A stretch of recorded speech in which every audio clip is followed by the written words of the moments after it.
All right, hello, ladies and gentlemen, and another big welcome to another Training for Hiking live Q&A.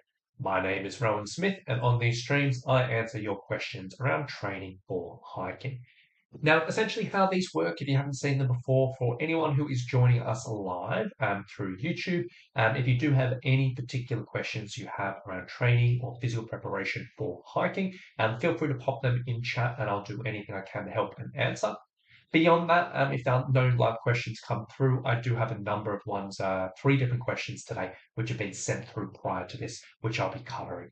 Now, essentially, we're going to be talking through the ones that have been sent through already. We're going to talk a little bit about periodization and how I actually use this when I train my hikers. We're going to talk a little bit about overcoming hip flexors or hip flexor discomfort when you're hiking with a heavier pack. And we're going to talk a little bit about Wim Hof breathing and high altitude. And then the three main things we're going to cover. Now, I do have a bit of a cold today, so the stream may not go for too long. I'll probably work through those questions, and may wrap things up after that. But we'll see how we go. So, first question, let's talk about periodization. And essentially, the question got sent through the other day, was I have a question about how Rowan structures his training programs. I've been learning about periodized training, and I'm wondering if Rowan incorporates this into his programs, and if so, how. And also, if I were to work with him for several months to a full year, how would the training program vary over that course of time? So realistically, when it comes down to it, periodization is a term that kind of gets used a lot in the world of training. Basically, when it comes down to it, periodization is really just a fancy term of talking about long-term planning for training. Periodization is essentially just looking at different periods of training and how that progresses and how that changes over time. That's essentially all it is. Now, there are many different methods of periodization. There are probably dozens and dozens of different methods you can periodize your training when you're looking at strength training, when you're looking at cardio, when you're looking at other bits and pieces. In all honesty, like a lot of things in training, most of these can work in the right situation. Like, most of them are valid. They have their own benefits, they have their own drawbacks, but they do need to be applied to the right situation. When it comes down to things like, say, powerlifting or team sports, where people, like, say, powerlifting, people are doing one specific thing where they're just trying to lift one weight, one time, as heavy as they can. You can get really complex and really nuanced with this because you're leading up to a particular date. Or with team sports where people have all of these different qualities of fitness. They need to improve their aerobic fitness, their anaerobic fitness, their strength, their power, their endurance, their like a billion different things. And on top of that, with team sports, they kind of have to back up and compete again and again and again and again, weekend after weekend after weekend. A lot of the sort of fancy periodization models kind of fall into those two categories. And a lot of it, in those like more fancy ones, are not super necessary for endurance activities like hiking. You do see some coaches using fancy periodization models for hikers for strength training and this and that. And that's not wrong, but sometimes it's a bit more complicated. Probably for 90, let's say 99% of the world of training for hiking, when we're looking at working with a coach or following a program or whatever it may be, the most common approaches for periodization when we're looking at training for hiking, and you can even say the endurance program as well, comes into two different types. Number one, no periodization, and number two, block periodization. Now, no periodization is essentially what it sounds like. This type of training, there isn't any real long-term planning. Basically, week by week by week, the coach, the trainer, whatever it may be, just kind of gives you workouts, gives you things to build up your strength, to build up your fitness. There isn't really a long-term plan, and people are just kind of winging it. This is really common just in like general when you're working in like a gym with a personal trainer or whatever it may be, because this is just how a lot of people approach things. Personal trainers are aware that long-term plans are very tricky to adhere to. And a lot of people get disillusioned with longer-term planning with their general fitness clients. So they just have people come in, they'll make up a workout for them on the spot. I'm not saying everyone does this, but it is really common in the fitness industry. And with this, when it comes down to just general fitness and weight loss, which is the majority of people in the fitness industry, this approach works fine. It doesn't really matter. Like if you're just trying to be generally fit, if you're just going to the gym to, have a good routine, if you're just trying to sort of burn some calories for weight loss, just winging it works out pretty well. And a lot of trainers do this. However, if we are training for hiking, if we're training for a particular date, this has a bit to be desired, purely for the fact that yeah, it just kind of falls a bit short. The pros and cons for this type of thing is, in the no periodization, there are some pros for this in the sense that sometimes it just gives you more variety. A lot of people just don't enjoy following a set plan. They don't enjoy repeating workouts, and variety can be a good thing. And also on top of that, if you're going into a gym and you're seeing a trainer, they can give you sessions depending on your mood or energy. If you walk in and you are bouncing with energy, you're feeling really, really good, you're like, I want to smash things today, they can create a workout which will go for that. Alternatively, if you roll in, you're like, you know what, I've had a terrible day, I'm super stressed out, or whatever it may be, they can adjust things around that. So there are some pros in regards to the no periodization approach. Now, the cons of this really comes down to, this type of approach is not ideal when you're training for a specific endpoint. Because what tends to happen is, if you're a general PT and you're using this, and you're trying to get someone ready for a hike, yes, we can move forward our fitness. Yes, we move forward our strength, but it sometimes leads people into being in a situation where, number one, they're underprepared because there hasn't been any long-term planning. We actually haven't got you to a point before your trip where you're ready. And a lot of trainers will kind of get 4 weeks, 5 weeks, 3 weeks out from a trip, and they'll be training, training, training, training. They'll get to some little point, and then they're like, "Oh my gosh, you're heading away in 4 weeks, and we're nowhere near where we need to be," and that ends up being a bit tricky. Or on the flip side, sometimes people just go way too hard too soon. If they don't have a plan, they don't know their specific endpoint they need to be. Sometimes people will halfway through the process, they'll end up being in peak fitness, and that's just impossible to sustain. So, for the no periodization approach, not ideal. Now, when we are looking at periodization, if you're looking at endurance sports and hiking, probably what people have been referring to specifically is what's known as block periodization. This is essentially the traditional approach to periodization in the endurance sports world, for runners, for cyclists, for whatever it may be. And this can be a decent approach, and it can be a really good approach if you're training up to a specific date, a specific endpoint. And this is quite often what a lot of people are just first introduced to when they're learning about this. Now, what this block periodization is all about is trainings are basically training periods are broken up into predetermined blocks, where in these blocks we work on specific aspects of fitness. And we say at this period, we're going to work on these types of areas of fitness. Then the next period, we're going to work on these areas of fitness. Then the next period, and so forth and so forth. And the idea behind this is that each block of training is kind of sequential and builds off each other. So you do the basics, then you do the next thing, then you do the next thing, and everything kind of builds up. And essentially, we typically start off as more general training, and over time and over the weeks and over the months, that general training goes from low intensity general stuff and moves into more specific stuff and higher intensity stuff. So to give you a typical example of what this may look like is if we were looking at, say, a 20-week training program.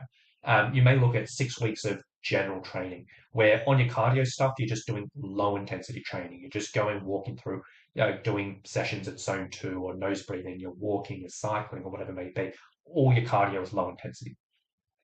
Then your strength is basically just an introduction to strength. So you'll go in, you do your workouts, and you may be doing like 10 repetitions and just learning exercises and getting in the groove and just doing some general stuff. Then the next period, once you've done that, then we go into our base period where with the cardio, we're still doing low intensity stuff, but we kind of bump things up a little bit. We introduce a little bit of sort of harder things. We might introduce some elevation or some moderate intensity intervals or whatever it may be.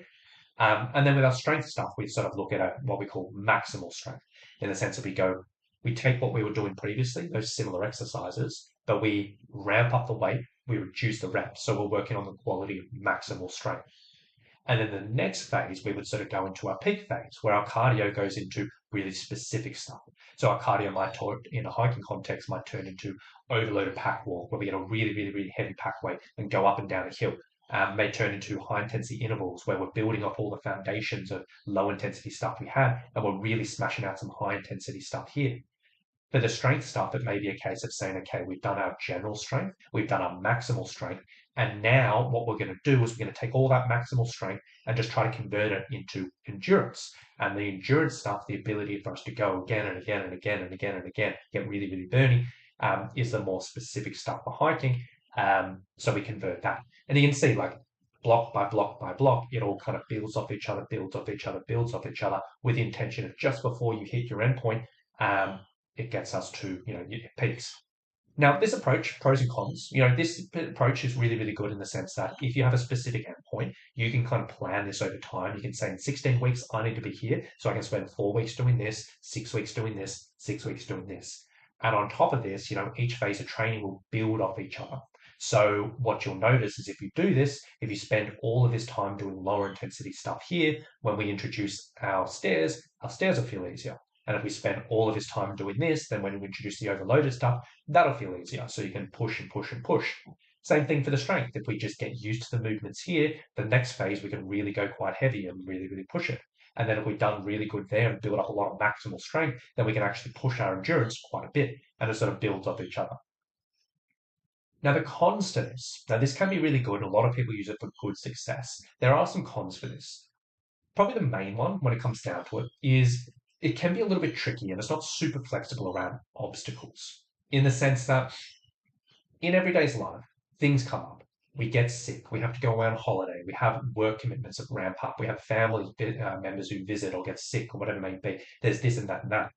And sometimes with this block periodization, if we're just an everyday person and we're living a normal life, we're not a full-time athlete, these can really derail us. Because, what if you spent all of this time doing your general stuff and all this time during your base stuff, and then you've got 6 weeks to do this peak stuff, and all of a sudden you get sick for 3 weeks. Then you're like, well, leading into my trip, I've only got 3 weeks to work on this peak stuff, and it's a bit limited. That in itself is a really, really tricky thing. On top of that, a lot of people find this a bit boring. Like some people like doing like low intensity for like only low intensity stuff for 6 weeks before we even do anything interesting. Can be a little bit boring. A lot of people kind of struggle with that, which from the outside might be like, well, if you're training for a big adventure, just suck it up and do it. But entertainment and engagement is a big factor in long-term success of training.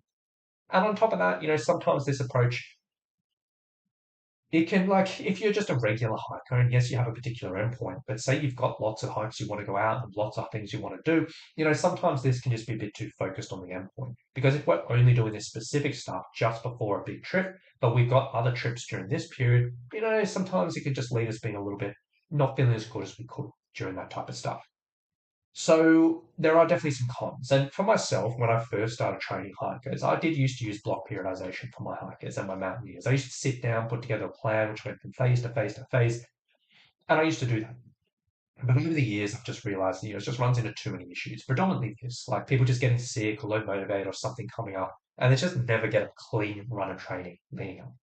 So the way that I approach my training now, and the way that I approach my periodization, a little bit different, and it kind of sits between the two approaches. And essentially, what we're trying to look at is basically making sure we do have that endpoint, and we do everything we can to get you in the best possible position for the endpoint, but we're a little bit more flexible in our approach.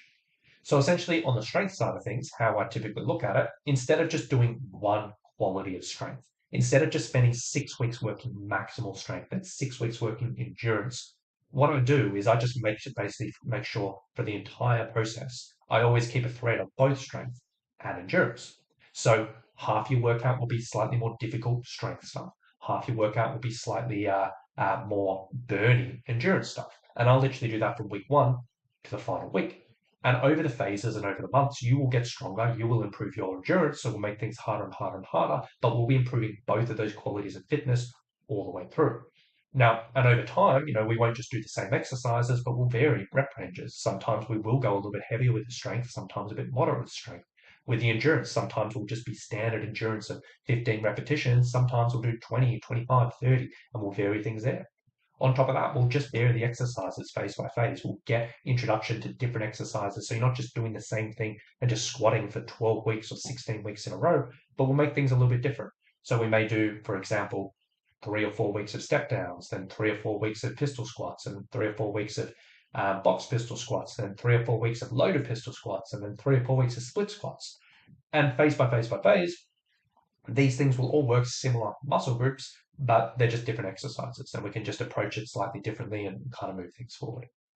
I quite like this because, what this can do is ensure that we can pretty much just continuously improve both your strength and endurance. And we can pretty much move this forward indefinitely. In all honesty, if you gave me 3 years of training and we just took this approach, I could probably improve your fitness and improve your strength with this type of approach for 3-4 years. Like there isn't really an end point to this. There will obviously be variations in regards to energy, in regards to commitment and this and that, but it's not a case of saying, hey, if you can only do this for 8 weeks or 6 months or whatever it may be. I am pretty confident, we're pretty much indefinitely here. Now, on top of that, is this approach is way, way, way more flexible if things do come up. Because if you go through periods where you're a bit demotivated, if you go through periods where you go on holidays, if you go through periods where you get sick, doesn't really matter. Because we're working that strength and endurance the entire time, we'll be continually progressing those things, and it's all good. And on top of that, this will just help you feel good the entire time. If you've got a big hike in 4 weeks or 6 weeks or 8 weeks, you'll have improved both your strength and endurance. Works out really well. So that's how I look at the strength. Now, on the cardio side of things, typically instead of having rules, we're saying you have to only do low intensity before you can move into this, and you can only do this before you move into this, and essentially saying you have to do low intensity before you do high intensity. I'll pretty much just match the cardio prescription with the individual in the sense that if I feel like, okay, someone comes and starts working with me at this point in time, you will benefit from a moderately high intensity workout or a super high intensity workout, and I feel it's within your capabilities, I'll program it in. Alternatively, if I feel like, actually you are already doing way too much high intensity, we need to do lower intensity, we'll do that. So instead of following those particular rules, it's kind of more matched to the individual. Now, when we're looking at sort of like progression over time, if we're looking at a sort of short-term program, say anywhere from 8 to 16 weeks, we'll typically follow a similar progression to this or a logical progression to this, similar to block. So we may do like 4 weeks of pack walking, then 4 weeks of stair and hill climbing, then 4 weeks of stair and hill climbing with a pack. You can kind of see that progression. Pretty straightforward. If we're looking at like a longer term program, or maybe like from 6 to 12 months, we typically look at a bit more variety here because in all honesty, if you're doing that logical progression, you may end up doing the same type of session for like 12 weeks in a row. And that can be absolutely boring and absolutely monotonous. And it just sucks. Not to mention it can kind of grind up the body quite a bit. So we'll typically, as a longer term thing, usually vary our cardio sessions every 3 to 6 weeks. So we'll do a session, we'll do it for 3 to 6 weeks. Within those 3 to 6 weeks, make things a little bit harder. And then phase by phase, we'll slightly just do different sessions. And the idea behind this is over the long term, we just expose the body to different challenges. We do some lower intensity, some medium intensity, some higher intensity. We do some flat stuff, some high, elevation stuff. And we basically just sort of slowly move things forward. And ultimately, as you increase your fitness and capabilities over time, we'll work just harder and harder on keeping on progressing that. And then if there's periods where you're going for a hike and you're like, what, actually, I really struggle with this or this needs to improve, then we just hone in on different areas. And then on top of that, if there are periods where time is restricted or energy is low, then we back things off. Very, very simple. So we just kind of sort of go up and down and ride the wave and approach things over time. And again, this can work really, really well, just continuously improving you.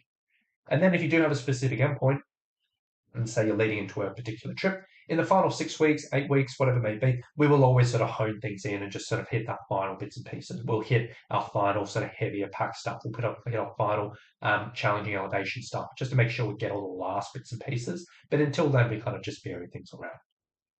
And then finally, hiking, for our hiking, how we periodize this, realistically, we just kind of work off like the individual in the sense that, when we first started working with anyone, we'll just ask them, how often per month can you hike? How much time can you commit to roughly? From there, we'll kind of draft out a longer term program, taking you from now up until 6 months, 12 months, whatever it may be, with the idea just sort of slowly and steadily building up over time. We also can take into a fact that, okay, you may have an endpoint, but like I want to go out and do this trip in 4 months' time and 6 months' time and 9 months' time. I've got certain things I want to be ready for. Or winter's coming up and I won't be able to hike during these months. Or summer's come up, I won't be able to hike during this month, or whatever it may be. So we just make sure our plan kind of like just works around that. And realistically, we'll kind of draft a nice plan that'll take you from point A to point B slowly over time and build things up. But we're aware that that'll change a dozen times. Whether scheduling progress, all of this, we just keep it flexible. We keep in contact, we adjust things and this and that. We'll slowly move things forward, but we keep it very, very flexible on that. And the last thing on all of this, and I have waffled on a little bit, but it is a bit of a subject, is one major component of our training programs with all of this and how this works is communication is a massive factor. And realistically, even with our lowest support options that we offer with our coaching, we still have pretty semi-regular check-ins where we'll touch base, we'll talk through how things are going, make sure we can adjust. So a lot of our coaching and long-term programming decisions, if we're looking at a 6-month program, 12-month program, whatever it may be, we'll make decisions around how we approach it as opposed to looking at this is our plan for the next 12 months. But we'll just sort of chat. We're like, hey, if something feels too easy or too difficult, then we can adjust in the moment. If time constraints are coming up, if a busy work period's coming up, we adjust. If enjoyment or boredom is happening or weather or motivation dips or whatever, we just communicate and adjust around it. So when it comes down to like periodization, I wouldn't really say technically am I following a periodization model, but we kind of follow is more of just a personal model in the sense we look at the person, we move them forward, and we adjust around how it goes. So I know that's a very, very long answer to a relatively short question, but it does deserve a little bit of attention, and I just wanted to talk through it in a bit of detail. So that's enough on that. Next question. Let me have a drink of water first. Next question came through in the group, and this was from Jody, who's previous client at Wales, who had a bit of a question around hip flexors getting a bit sore. Basically, the question was, look, I've got a Grand Canyon trip coming up. Recently, I've been working on strength training and cardio. I've been focusing on strength training over cardio, and I've been regularly hiking. Now, right now, I'm aware that I need to kind of build up to about a 40-pound pack. On the weekend, I went out and did a 30-pound pack. We did 12 miles with a lot of 1,000 meters of elevation, and we took a rest break around 6 miles. Now, tricky thing here, by mile 11, my hip flexors were really angry at me. And later in the evening, they were very uncomfortable when I walked. And this lasted for a day or two, whatever it may be. So I'm trying to figure out how things to avoid it. And she sort of said she was looking into some pack fitting stuff and this and that. So a few bits that goes into this. Realistically, getting sore hip flexors. It's really, really, really common for hikers. Now, if you don't know what I'm talking about, let me look up hip flexors. We get any images. Basically, the hip flexors are just the muscles at the front of the hip. They are responsible for raising up the knee, and that's literally what they are. There's a few different muscles in here, but basically, the muscles in the front of the hip are responsible for raising up the knee. Now, getting sore hip flexors really, really, really common for hikers, purely for the fact that the hip flexors are pretty small. Our quadriceps, our hamstrings, our glutes, they're all kind of bigger muscle groups that do a lot of work on the trail. Hip flexors themselves, small muscle group, but they do a lot of work. And sometimes if we introduce something that's a bit of a challenge to them that they're not used to, and they get overworked, that leads to a little bit of soreness. Now, what I mean about introducing challenges, typical triggers for the hip flexors, hiking distances. If we go from hiking a certain amount of distance, certain amount of distance, certain amount of distance, then all of a sudden we do a bigger distance. Hip flexors, pretty common for them to get a little bit more tired than usual, tighten up, get sore. Speed's really, really common thing. If we are going at a quicker speed than normal, if we're pushing the pace a little bit, the hip flexors take a lot of the brunt. And if they're not used to it, that can lead to discomfort. Pack weight. If we are carrying a slightly heavier pack than we have been recently and we're going out on a hike, this can put more stress through the hip flexors. And the same thing with elevation. If we've got lots of going up, because the hip flexors raise the knee, if we're doing a lot more on that than we've been doing recently, again, the hip flexors can get overused. And essentially what tends to happen here is, like with anything, if the body is exposed to just a jump up in stress to any of these things, the hip flexors can fatigue pretty early. That can lead to discomfort and this and that. Really, really, really, really common thing. And from the sounds of it, it may have been a case that, okay, it had quite a bit of elevation, maybe a bit more pack weight than usual, and, that could have been a contributor. So when we're looking at this prevention in regards to hip flexors, a few bits and pieces and goes into it, it's pretty straightforward. Number one, we want to look at direct strength. The hip flexors, small muscle group. In our training, very, very rare that we actually think about them and directly try to strengthen them. But if we are getting sore hip flexors, building up strength and building up capability in that muscle directly can often help. Now, exercises which can be quite useful here is doing something like a hip flexor hold. Jody, I'm pretty sure we've done this in the past, but basically where you've got a band around your knees, hold up on one leg, and literally just hold in this position. You'll notice pretty quickly that this front of the hip flexors get a little bit burny, get a little bit tired. Incorporating this into your strength workouts, doing a few sets of these in your warm-ups or in the rest periods can work out really well. Now, when we're looking at strength, it's probably worthwhile exploring some challenging resistance for this. So getting a band or a thickness of band which basically you could probably do for like 30 or 40 seconds, and then you kind of need a bit of a rest. If you could do this all day, you could do it for 90 seconds, 2 minutes, whatever it may be, you probably want to go a little bit heavy. So that's one way of going about it, and I'll share that in chat. Another one is very, very similar, is doing like a march, where basically you're doing the same thing, but you're raising one knee up, one knee down. And this one's just a bit more active. It's just going through the movement, and this is the next progression on that. Now, for this particular exercise, again, we just want to make sure there is a reasonable amount of resistance. So I would sort of say choosing a resistance where you can do no more than 15 of these at a time and just incorporating that somewhere into your strength workouts. Very, very simple, but can go a long way. Now, that's the strengthening side of things. Typically, we just definitely want to make sure that we are combining that with some cardio as well. So some endurance as well, because strength is designed to build up maximal strength, the maximal amount of force those muscles can produce. Endurance is kind of what we do on the trail, where we're just repeating force again and again and again and again and again and again and again. Um, and we want to build that up. Now, in Jody's situation, it may have been a case of okay, recently I've been focusing on strength, but I haven't been doing a huge amount of cardio. Maybe just adding something like that in can be useful.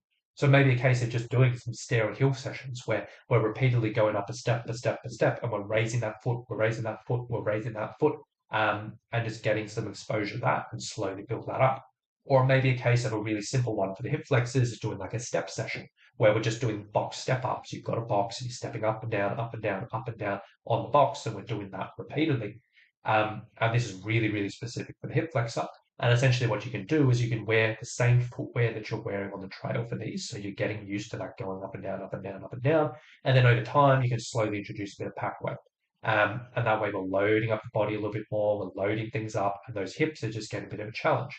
And I would hazard a guess with continually building up your hiking, doing a little bit of direct strength and just getting a little bit of this into your week, um, it tends to fix it up pretty quickly. Now, on trail, one thing that can make a big, big, big difference to this is just controlling your pace. So, as I said before, typically speeds is one of the biggest factors for the hip flexors.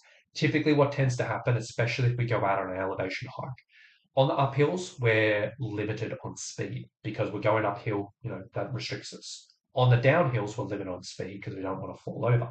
What does tend to happen if we've got quite a bit of elevation is when we get the flat, we end up just power marching along. We're like, cool, no more elevation. I'm on the flat. I can actually just make up a bit of time. This is something that will often just put stress through the hip flexors if you're power marching along. And a simple way of taking the pressure out is just control your pacing. Intentionally give yourself a target that if you are on the flat periods, and if you're on the flat of the trail, then just control your pacing. Don't power march, just take it easy, just cruise along. Guarantee you it sounds simple, but it does make a big, big, big difference. And then finally, a couple of other things just from Jody's question. The next question was sort of like, what are the best weighted items to use in my pack that don't take up a lot of space? Yeah, realistically for this, rice I think is fine when it comes down to it. Um, some people do put like weights plates and things like that in there. I don't particularly like those things because they just don't sit very naturally.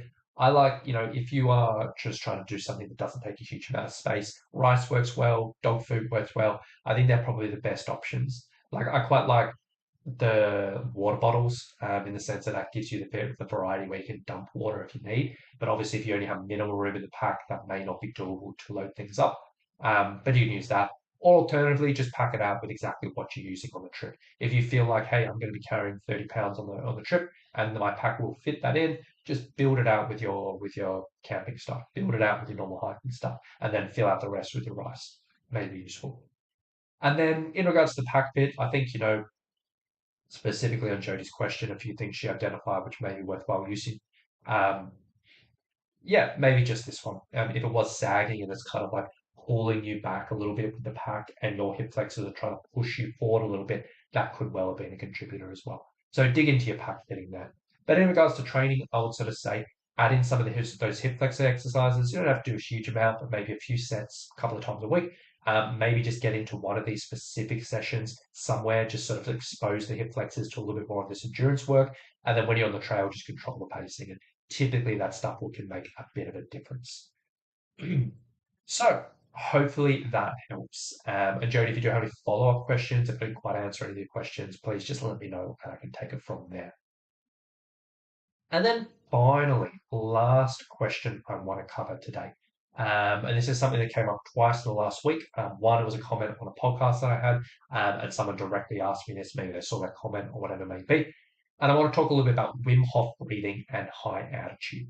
And basically, the question was, I heard that Wim Hof breathing will help at altitude. Is this true?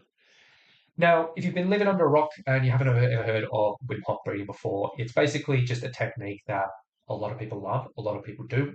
It's an approach to breathing, and it's like there's a few different things that goes into it, but breathing is one of them.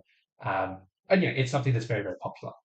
The standard technique when it comes down to Wim Hof breathing, if someone's talking about that, essentially what it involves is a period of hyperventilation where we're doing really quick, really sort of strong breaths, um, followed by holding our breath. So what this may look like is basically 30 deep breaths one after another, where you go in, out, in, out, in, out, really strong, really fast, really hyperventilating for 30 breaths. And then at the final,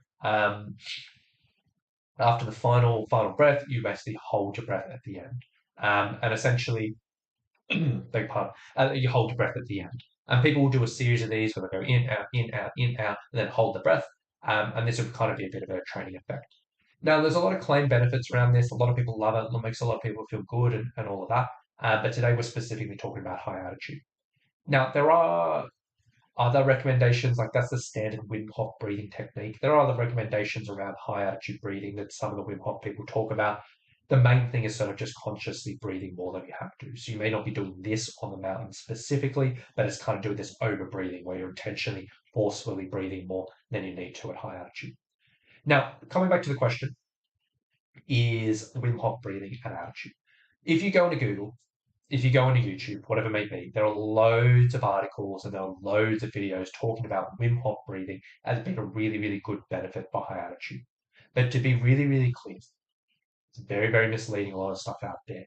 And there's no real evidence that I have seen to back this up. There's no studies that I've seen to show that this is a great thing. Logically, it doesn't make a huge amount of sense to me, like as a long-term expedition, and there isn't a huge amount of evidence. Where this type of recommendation comes from, where you see it in articles, where you see it in videos, where you see people that sort of talk about it, is essentially people will often quote a study which proves its benefits. And you'll see this saying in an article. An article will say, hey, there was a study that did this, or a video will sort of say, hey, there was a study that proved this, or whatever it may be. And people often quote this one thing. But what often gets missed from this particular thing is this study that is recommended. It wasn't a study. It wasn't published as a research study in a journal or anything like that. What it was a letter to a journal about an experiment. It wasn't a controlled study. It wasn't sort of clinical settings. It wasn't people looking with a control group and someone doing this and all of that. It was a letter and saying, we did this, we tracked these things, we found it really interesting. So it can't really be called a study. Essentially, what happened in this particular experiment was 26 trekkers went up to Kilimanjaro. So Kilimanjaro in Africa, big, big, big mountain. What they did was they went up to Kili on a 2-day climb. So Kilimanjaro is typically done anywhere from 5 to 9 days. So a 2-day climb is super, super, super quick.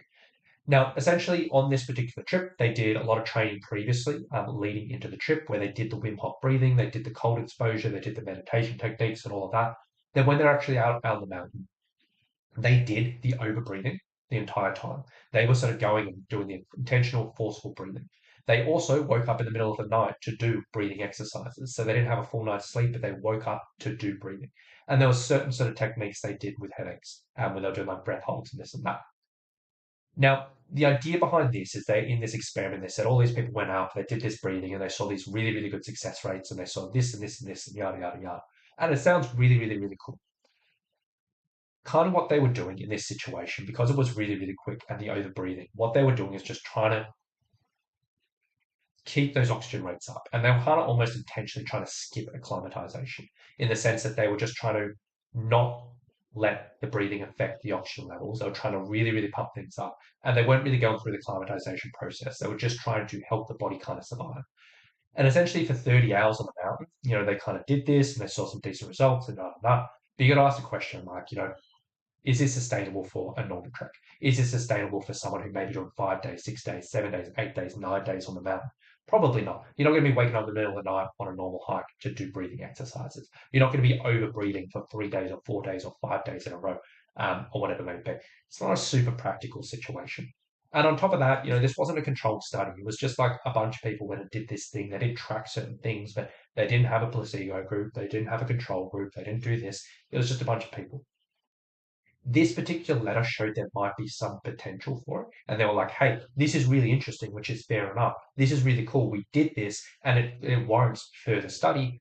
But since then, we haven't really seen anything from it. This letter was in 2014, but it's what, 2025 now, and we haven't seen any studies come out of it. For something that was so potentially awesome, something that was so potential game changing, the fact that there's been no studies that come out with this puts a massive question mark on it.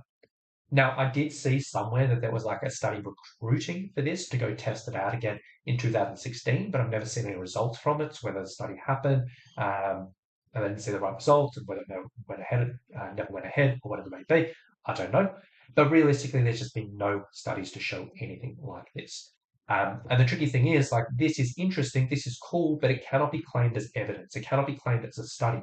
And a lot of people will sort of quote this in articles, and I've seen articles say, hey, this was reported in a journal that these people saw these great results. But again, it wasn't reported in a journal as a study, it was just a letter to the journal.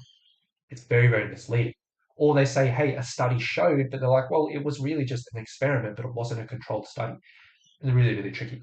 And then we kind of have the trickle down effect where we sort of say, like, if you go into Google, Wim Hof breathing altitude, and you type this in, and you've had all these people who kind of like pop up these written these articles about yada yada yada, and then we've got this lovely like Google AI thing now. You pop into Google, and it sort of says, "Hey, the Wim Hof method's breathing technique can be utilized to help the body acclimate to high altitudes, potentially reducing the symptoms of altitude sickness." That sounds amazing. But then you go and look at the references, and you go, let's click on it. Reference, reference, reference. Where are the references is pulling things from? Is basically this one. Let's go altitude. Here we go. So we come into this one, which is pulling things from, and it says, where is it? I had this up the other day. Yeah, here we go. So this is one. In the Journal of Wilderness and Environmental Medicine, it was advised that though one shouldn't make their way up the mountains too quickly, practicing the Wim Hof method can be helpful during urgent times. This was coming out of that letter, that letter the thing. This is sort of saying, hey, very, very misleading. And then Google AI is pulling that up and saying it's proof. And then people are reading that and recommending it. It's a little bit tricky. The next one is sort of coming in here. We can sort of say altitude. The next one they referenced says reductions in altitude sickness. Oh, wow. Okay, cool.